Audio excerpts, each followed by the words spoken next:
Everyone has a story. Everyone. And often, it's those real-life examples that empower people to impact the lives of others, some of which they'll never meet.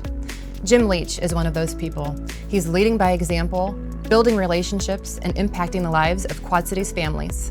My name is Jim Leach. I'm the factory manager at John Deere Harvester Works, 22 years with John Deere. I get up early in the morning and I get on email, and I usually am trying to understand, because we run really a continuous shift operation. So how did we perform last night? Were there any injuries, or are there any major concerns coming into the production day? Trying to carve out time to be on the shop floor so I can be visible and interact with the employees that really are the kind of the heart and soul of the Harvester Works on the shop floor, the assemblers, the welders, the painters.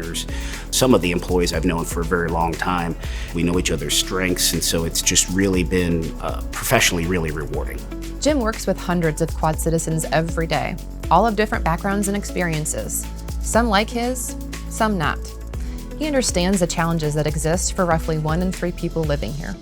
Well, I was an only child, and I was raised in a single-parent home. My mom was never married, and so I was your typical latchkey kid. So came home after school a lot of times by myself, and so, not being around male role models, not really seeing what men did in the workplace, books were a way that I could kind of bridge that gap, and then luckily had male role models as teachers, coaches, things like that, because I didn't really have a reference. What I was looking for really was the challenge, or what do I aspire to be? Nobody in my family had ever went to college. And it's not because they weren't bright, it just wasn't part of the future that they saw for themselves. So to be one of the first people in my family to go to college, it's been an interesting journey as you look back on all that. Simply having access to additional resources and supports like Jim had is all that it takes to change the path that you're on. But it's those resources that are in short supply. Seeing the effects of COVID made Jim shift into an even higher gear.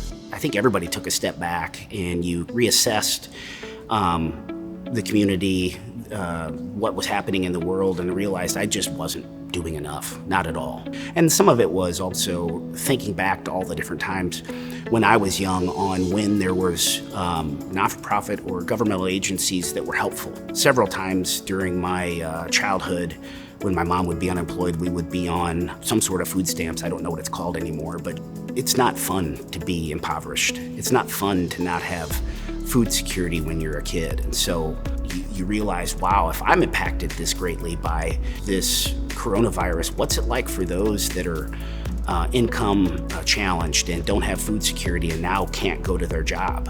When you've been there, you know. And when you know, you take action.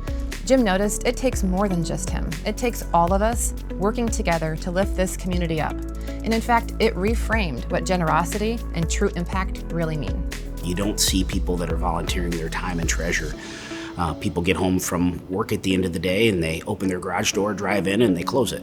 So that can be really the bigger challenge. And I think, the organizations like the United Way personalize it and try to make it easy for people to give. And we certainly do that at John Deere as well by making sure that we're participating in the United Way campaign and making it as easy as possible for our employees to sign up and volunteer. For me, generosity is really more about how do you put people in front of yourself. How can you be more of a servant leader and kind of meet them where they are and try to be an example of someone that is giving of their time, their treasure, their talents to help other people. And there's a feeling that I certainly feel, of a sense of satisfaction knowing that I am truly trying to show up and help other people, not just at work, but in the community as well.